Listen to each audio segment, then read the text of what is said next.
यहाँ पर भी क्या, this is the scariest movie which I have ever seen, ये भी आप यहाँ पर विच का भी प्रयोग कर सकते हो चाहो तो। लेकिन अगर यहाँ पर विच का आप प्रयोग करोगे तो माय डियर स्टूडेंट ये आपका गलत हो जाएगा। क्यों गलत हो जाएगा? क्योंकि नियम बता रहे कि अगर सुपर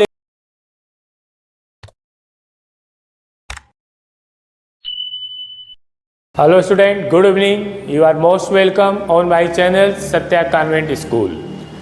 जैसे कि आप लोग जानते हो कि पार्ट ऑफ स्पीच ऑलरेडी हम लोग शुरू कर चुके हैं। उसमें जो फर्स्ट पार्ट था नाउन वो हमारा कंप्लीट हो चुका है और प्रोनाउन हम लोग शुरू कर चुके हैं। प्रोनाउन का फर्स्ट पार्ट मैं कल आप लोगों को पढ़ा चुका हूँ। आज प्रोनाउन का सेकेंड पार्ट होगा, तो थोड़ा सा डिस्कस कर लें। जैसे प्रोनाउन था, प्रोनाउन को हम लोग हिंदी में सर्वनाम कहते हैं। प्रोनाउन क्या होता है? Pronoun is a word which use in the place of noun, वे शब्द जो संज्ञा के स्थान पर प्रयोग किए जाते हैं। अब हमें प्रोनाउन की ज़रूरत क्यों पड़ी? संज्ञा से भी हम लोग अपना काम चला सकते थे, लेकिन क्यों ज़रूरत पड़ी यह कल के वीडियो में आप लोगों को ऑलरेडी बता चुका हूँ।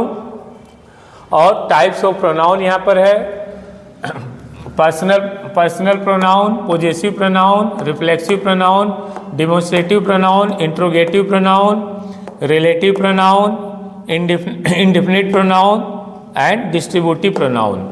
ये 8 टाइप्स ऑफ प्रोनाउन है जो कि मैं आप लोगों को पढ़ा रहा हूँ, और जिसमें से ऑलरेडी हमारा पर्सनल प्रोनाउन हो चुका है, पोजेसिव प्रोनाउन हो चुका है, रिफ्लेक्सिव प्रोनाउन हो चुका है, डिमोन्स्ट्रेटिव प्रोनाउन हो गया है। क्योंकि अगर हम टोटल 8 टाइप्स प्रोनाउन आप लोगों को पढ़ाते तो वीडियो काफ़ी लंबी हो जाती, और चूँकि बच्चों का एग्ज़ाम भी चल रहा है तो उसको भी ध्यान में रखते हुए ये हुआ कि प्रोनाउन को हम लोग पार्ट फर्स्ट और पार्ट सेकेंड में बांट दें, जिससे कि बच्चों का समय बच सके और उनको ज़्यादा से ज़्यादा कंटेंट मिल सके। तो ये जो आप लोगों का पर्सनल प्रोनाउन था, पोजेसिव प्रोनाउन था, रिफ्लेक्सिव प्रोनाउन, ये तीनों प्रोनाउन को मैं एक चार्ट के माध्यम से बना करके आप लोगों को समझाया हूँ। जो लोग अगर वो वीडियो नहीं देख पाए हों तो वो आप पार्ट सेकेंड से पहले आप प्रोनाउन का पार्ट फर्स्ट देखिएगा, तो जिससे आपको समझने में और आसानी होगी। आज जो हमारा टॉपिक है, जो मैं आज आप लोगों को पढ़ाऊँगा, वो इंट्रोगेटिव प्रोनाउन है, रिलेटिव प्रोनाउन, इंडेफिनिट प्रोनाउन और डिस्ट्रीब्यूटिव प्रोनाउन। तो यहाँ पर अभी मैं 2 टॉपिक को लेकर चल रहा हूँ, इंट्रोगेटिव प्रोनाउन और रिलेटिव प्रोनाउन। क्योंकि जो यहाँ पर इंट्रोगेटिव प्रोनाउन में क्वेश्चन है वही क्वेश्चन रिलेटिव प्रोनाउन में भी है, लेकिन दोनों का जो यूज है यहाँ पर अलग अलग हो गया है। अब कैसे अलग हो गया है यह मैं आप लोगों को समझाता हूँ। अब इंट्रोगेटिव प्रोनाउन क्या होता है? What is interrogative pronoun? ये जो हमारा इंट्रोगेटिव प्रोनाउन है यह 5th नंबर में है।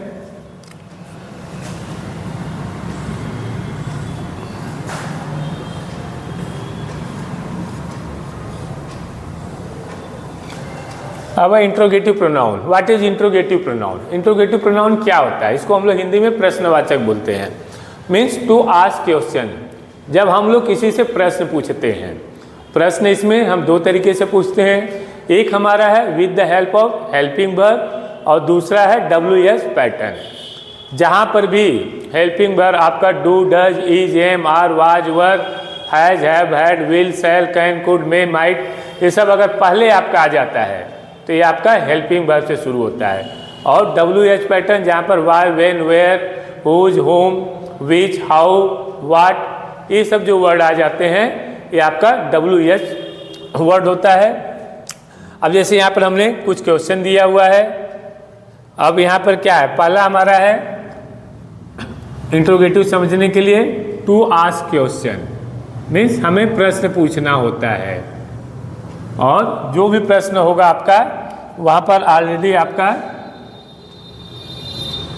क्वेश्चन मार्क लगा होगा।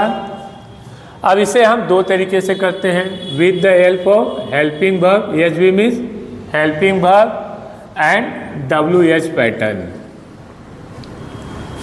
अब पहले है डू यू नो मी, क्या आप मुझे जानते हैं। तो अब डू यहाँ पर हमारा क्या हो गया है, हेल्पिंग वर्ब हो गया है।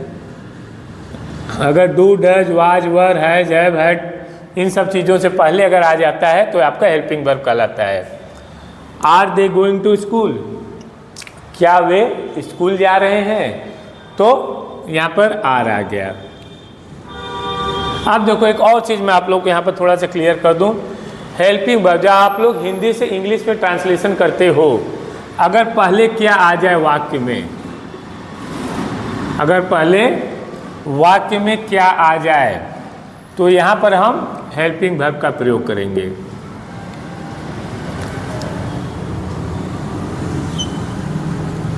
अगर वाक्य में पहले क्या आ जाए तो यहाँ पर हम किसका प्रयोग करेंगे, हेल्पिंग वर्ब का प्रयोग करेंगे। अब देखो डू यू नो मी, अब इसका अगर मैं पहले हिंदी बनाऊं, क्या आप मुझे जानते हो, तो पहले क्या आ गया है। अब इसकी इंग्लिश हमें बनाना है तो डू यू नो मी, तो अगर पहले हिंदी में क्या आ जाए तभी हमें हेल्पिंग वर्ब का प्रयोग करना है। डू यू नो मी, क्या वे स्कूल जा रहे हैं, are they going to school. अब WH पैटर्न, WH पैटर्न बता दिया आपको अभी मैं, जहाँ पर why, when, where, whose, whom, how, what, which का प्रयोग हो वो WH पैटर्न में आता है। जैसे अब यहाँ पर आ गया who is teaching you English, तुम्हें इंग्लिश कौन पढ़ाता है। अब ये जितना WH पैटर्न होगा ये सब के सब बीच में आ जाएगा, पहले नहीं आएगा, पहले हमेशा हेल्पिंग वर्ब से शुरू होगा। ठीक है, जैसे who is teaching you English. अब इस जैसे हिंदी में हम कह रहे हैं तुम्हें अंग्रेजी कौन पढ़ाता है, तो अब इसको बनाने के लिए तुम्हें अंग्रेजी कौन जो है बीच में आ गया है। तो जब हिंदी वाला जो क्वेश्चन जो हम लोग जब इंग्लिश में बनाते हो बीच में आता है, वही आपका WH वर्ड कहलाता है। तो तुम्हें अंग्रेजी कौन पढ़ाता है या तुम्हें अंग्रेजी कौन पढ़ा रहा है, who is teaching you English. फिर है why are they making noise, वे शोर क्यों कर रहे हैं। तो ये आपका इंट्रोगेटिव प्रोनाउन है कि जब हम प्रश्न पूछते हैं। अब 6 हमारा है रिलेटिव प्रोनाउन। अब रिलेटिव प्रोनाउन क्या होता है,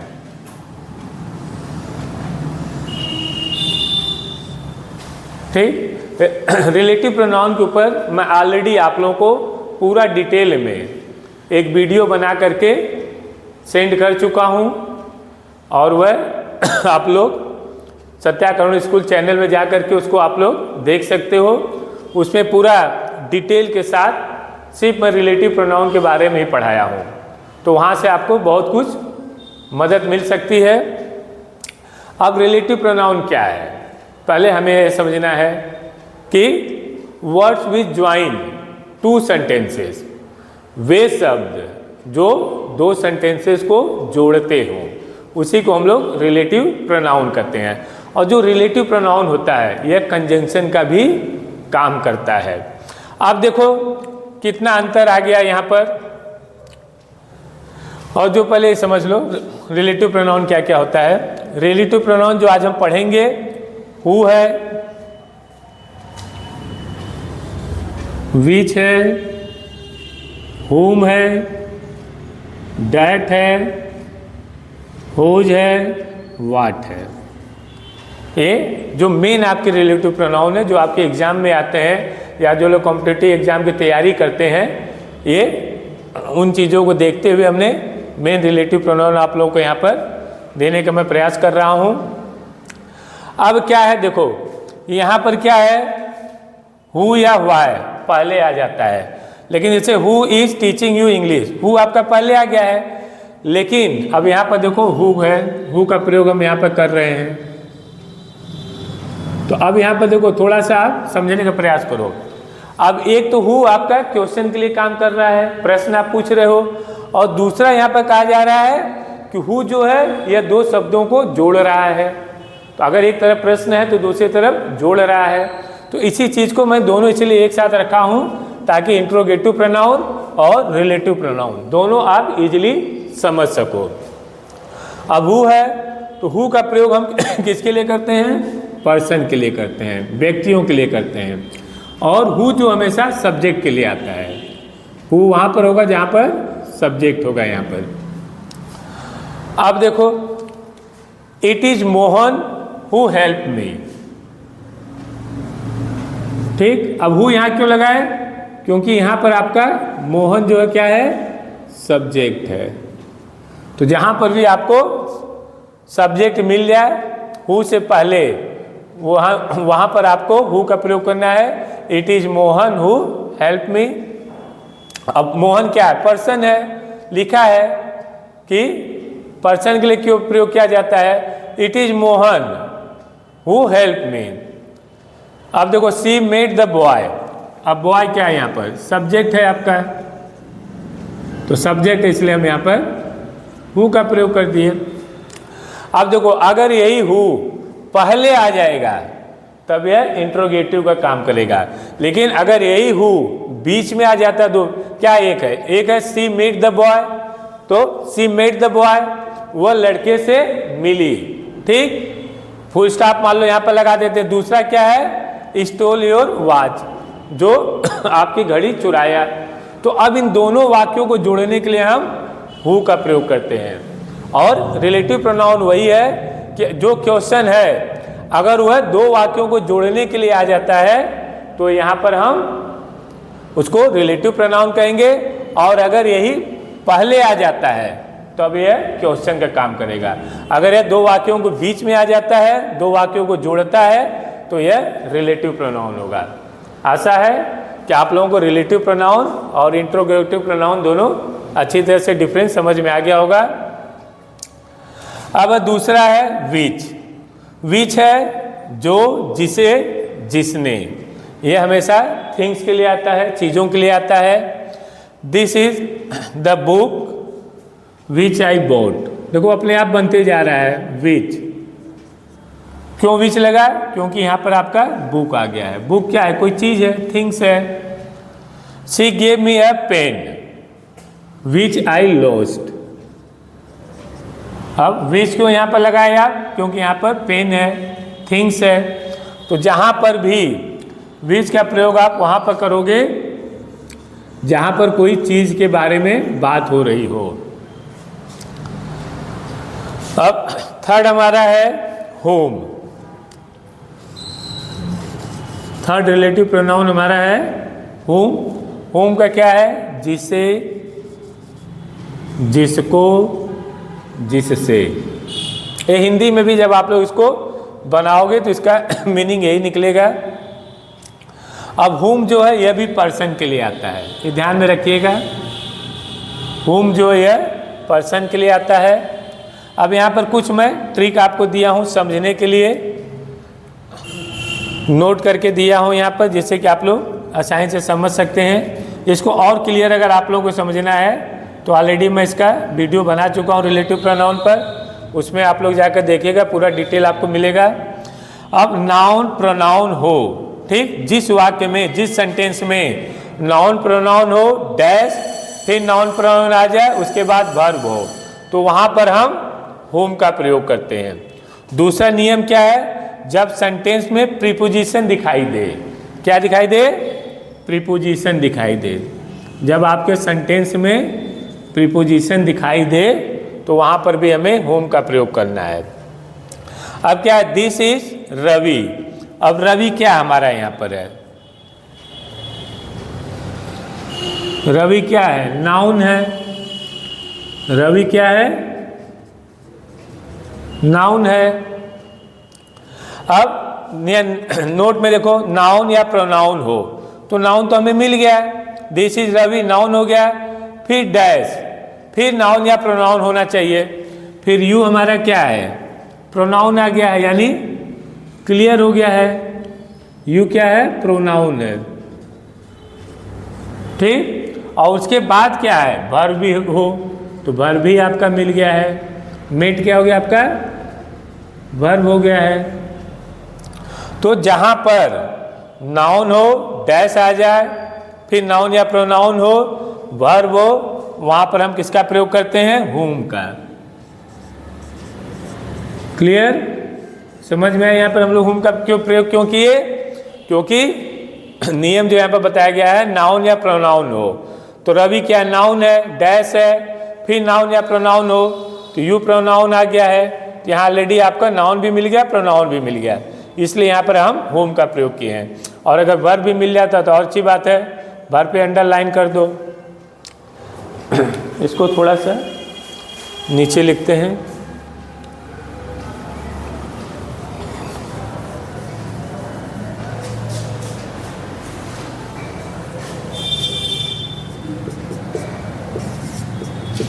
with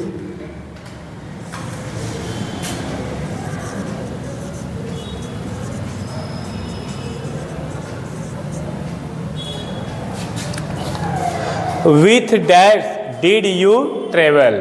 अब क्या कर रहे हैं, जब सेंटेंस में प्रीपोजिशन दिखाई दे तो विथ हमारा क्या है, प्रीपोजिशन है, पहले ही आपको मिल गया है।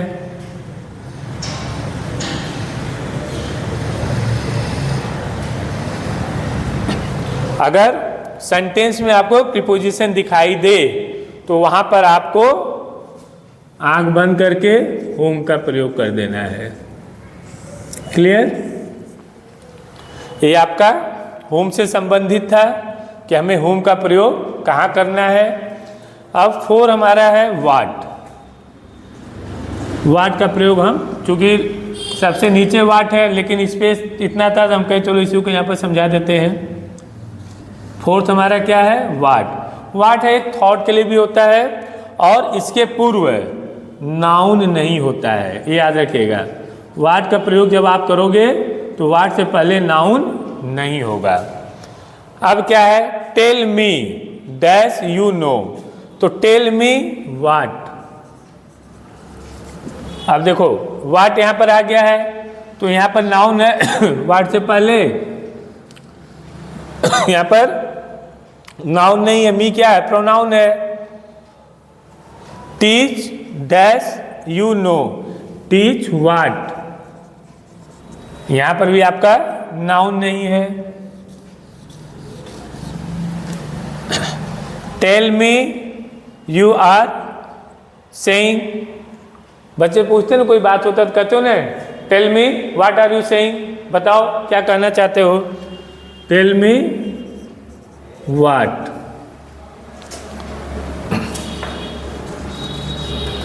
Tell me what you are saying.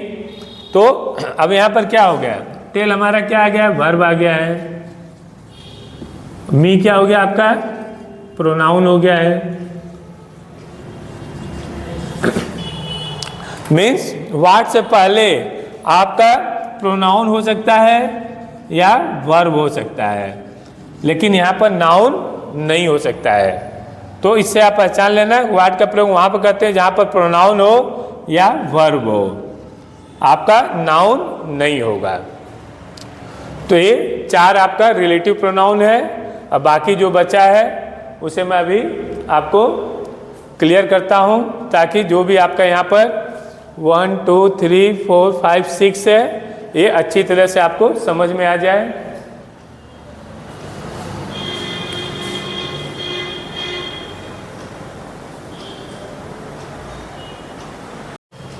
Fifth है डैट। जो रिलेटिव प्रोनाउन है डैट, डैट यह पर्सन के लिए भी हो सकता है, थिंग्स के लिए भी हो सकता है। मीन्स डैट का प्रयोग आप कहीं भी कर सकते हो, लेकिन कहीं का भी मतलब ये नहीं है कि जहाँ मन आए वहीं पर लगा दो। डैट का प्रयोग इसके लिए भी कुछ नियम है, उस नियम के साथ ही हमें डैट का प्रयोग करना है। अब डैट है जो या जो कि, जहाँ पर सुपरलेटिव डिग्री हो, ये याद रखना। हमें डैट का प्रयोग हम वहीं पर करेंगे जहाँ पर सुपरलेटिव डिग्री हो, ऑर्डिनल नंबर हो, जहाँ पर आपका आल आ जाए, ओनली आ जाए, लिटिल हो, फ्यू हो, नन हो, एनी हो, स्मॉल हो, सच हो, एवरीथिंग हो, समथिंग हो और नथिंग हो, बोथ का भी प्रयोग कर सकते हो आप। तो अब क्या है, जहाँ पर सुपरलेटिव डिग्री, जैसे डिग्री ऑफ कंपैरिजन है, ये भी मैं ऑलरेडी आप लोगों को वीडियो बनाकर दे चुका हूँ। डिग्री ऑफ कंपैरिजन क्या है, 3 प्रकार की डिग्री होती है, positive degree, comparative degree, superlative degree. Positive degree होती है जब हम कोई स्टेटमेंट देते हैं, कंपैरेटिव जब दो लोगों के बीच में हम तुलना करते हैं, और सुपरलेटिव जो होता है जो सबसे सर्वोत्तम डिग्री होती है। और सुपरलेटिव डिग्री जब भी हम करते हैं तो उससे पहले द लग जाता है, वो उसकी पहचान है सुपरलेटिव डिग्री की। अब जैसे देखो यहाँ पर एक है एग्जाम्पल, दिस इज द, यहाँ पर द आ गया है, तो this is the scariest movie, क्या है, this is the scariest movie dash I have ever seen. तो अब यहाँ पर क्या द आ गया है, स्केरियस्ट आपका सुपरलेटिव डिग्री आ गया है। अब देखो कभी कभी क्या होता है ना, दैट और विच में हमें कन्फ्यूजन हो जाता है। भाई हमने क्या कहा, विच का प्रयोग वहाँ पर करते हैं जो थिंग हो या नॉन लिविंग चीज़ों के लिए हो। तो अब यहाँ पर भी क्या, this is the scariest movie which I have ever seen, ये भी आप यहाँ पर विच का भी प्रयोग कर सकते हो चाहो तो। लेकिन अगर यहाँ पर विच का आप प्रयोग करोगे तो माय डियर स्टूडेंट ये आपका गलत हो जाएगा। क्यों गलत हो जाएगा, क्योंकि नियम बता रहे कि अगर सुपरलेटिव डिग्री हो, ठीक, अब सुपरलेटिव डिग्री पहचानने के लिए हमें ये करना है कि उसके पहले द का प्रयोग होगा। तो जहाँ पर सुपरलेटिव डिग्री होगा वहाँ पर आपको डैट का प्रयोग करना है, ना कि विच का। फिर देखो this is the first time, ठीक, यहाँ पर भी अब क्या है, ऑर्डिनल नंबर आ गया है। ऑर्डिनल नंबर क्या होता है, जैसे हम लोग first second third so on करके जाते हैं, यही हमारा ऑर्डिनल नंबर हो जाता है। तो क्या कह रहा है, दिस इज द फर्स्ट आ गया, यहाँ पर ऑर्डिनल नंबर आपका आ गया है। ऑर्डिनल नंबर आने की वजह से हम यहाँ पर क्या करेंगे, डैट का प्रयोग करेंगे। अब देखो यहाँ पर भी आप लोग कन्फ्यूजन हो सकते हो, all dash glitters is not gold, तो ऑल विच भी कर सकते हो, लेकिन फिर आपका गलत होगा। क्यों, क्योंकि यहाँ पर देखो ऑलरेडी दिया हुआ है ऑल और ओनली, यहाँ ऑल दिया हुआ ना, इसको आपको याद करना है, all only little few none any same such everything something nothing both, ये अगर याद हो जाएगा तो आपको करने में और आसानी होगा। यहाँ पर आल आ गया है, आल आने की वजह से यहाँ पर हम विच का प्रयोग नहीं करेंगे, यहाँ पर डैट का प्रयोग करेंगे। आशा करता हूँ डैट का आपको, डैट इंपॉर्टेंट टॉपिक ये भी आप लोग याद रखिएगा, और उम्मीद है कि आप लोगों को डैट अच्छी तरह से समझ में आ गया होगा। 6 है लास्ट, इसमें का है आपका हुज। हुज का प्रयोग हम जिसका, जिसको, ठीक है, यह पर्सन के लिए आता है। और जहाँ पर रिलेशन दिखाई दे, सबसे अच्छी पहचान हुज का होता है कि जहाँ पर आपको रिलेशन के बारे में यहाँ पर जानकारी मिले। सेंटेंस से सी इज द गर्ल, कह रहा कि वह लड़की है, dash mother is a doctor, तो इस लड़की का संबंध किससे है, उसकी माँ जो कि डॉक्टर है, तो क्या हो जाएगा हुज। लड़की का संबंध किससे है, उसकी माँ से जो कि डॉक्टर है। This is the man dash was lost, करा this is the man whose, ठीक, इस आदमी का संबंध किससे, घड़ी से है।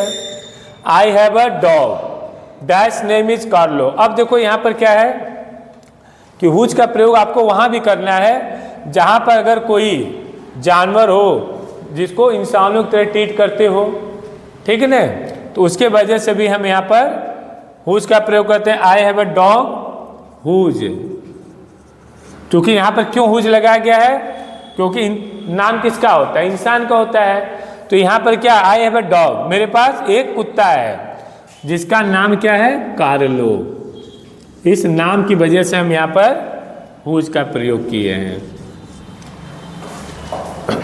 तो आशा है कि आप लोगों को रिलेटिव प्रोनाउन जो था अच्छी तरह से समझ में आ गया होगा।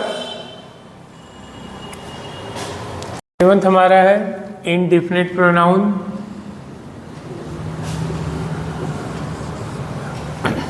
अब इनडिफिनिट प्रोनाउन क्या है?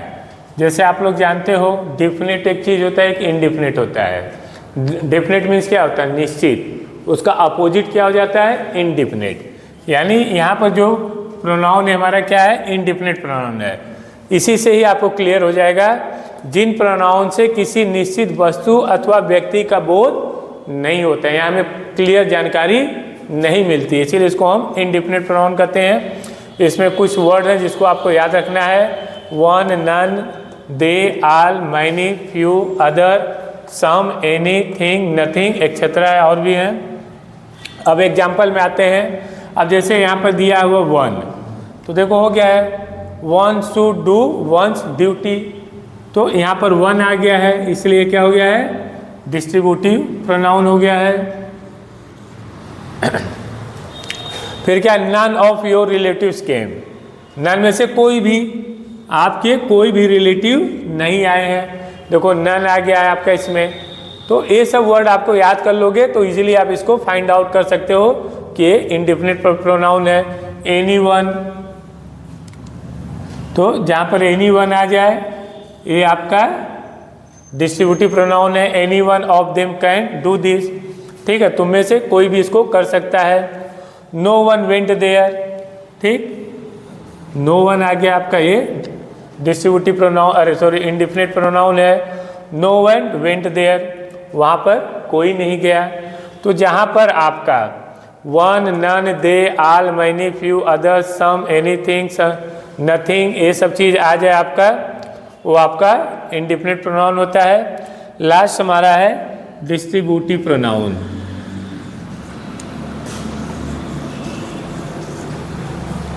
अब क्या है? डिस्ट्रीब्यूटिव मीन्स क्या है? डिस्ट्रीब्यूशन, बांटना। कोई भी चीज़ हम किसी को बांटते हैं उसी को डिस्ट्रीब्यूटिव जो है डिस्ट्रीब्यूशन से बना हुआ है। डिस्ट्रीब्यूटिव प्रोनाउन जो वाक्य में आए हुए व्यक्तियों या वस्तुओं में से प्रत्येक का बोध कराता हो। जैसे एग्जाम्पल है, अब इसमें देखो क्या क्या है, पहचान लो थोड़ा सा। एग्जाम कुछ दिया हूँ मैं जिससे कि आपको आसानी होगी समझने में। जहाँ ईच हो, आइदर हो, नाइदर हो, यहाँ पर आपको डिस्ट्रीब्यूटिव प्रोनाउन का प्रयोग करना है। जैसे पहले क्या, ईच आ गया आपका, each of the boys can go, ठीक है, इनमें से प्रत्येक बच्चा जा सकता है, मीन्स सभी के लिए कह रहा है, किसी एक को नहीं कह रहा है, सभी के लिए कह रहा है। रीड आइदर, आइदर आपका आ गया है, आइदर ऑफ दिस बुक, इनमें से कोई भी बुक पढ़ सकते हो। Neither of the two servant came, करा दोनों नौकर में से कोई भी नहीं आया। तो ये आपका डिस्ट्रीब्यूटिव प्रोनाउन है जो वाक्य में आए हुए व्यक्तियों या वस्तुओं में से प्रत्येक का बोध कराता है।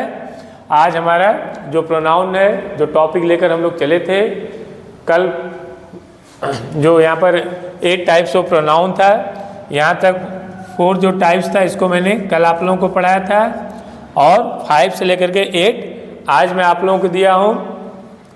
सिर्फ इसलिए इनको मैं थोड़ा सा डिवाइड कर दिया है कि ये जो हम लोग का टॉपिक है ज़्यादा लंबा ना हो जाए, बच्चों को एग्ज़ाम चल रहा है, बच्चों को सुविधा को देखते हुए इसको हमें 2 पार्ट्स में विभाजित करना पड़ा है।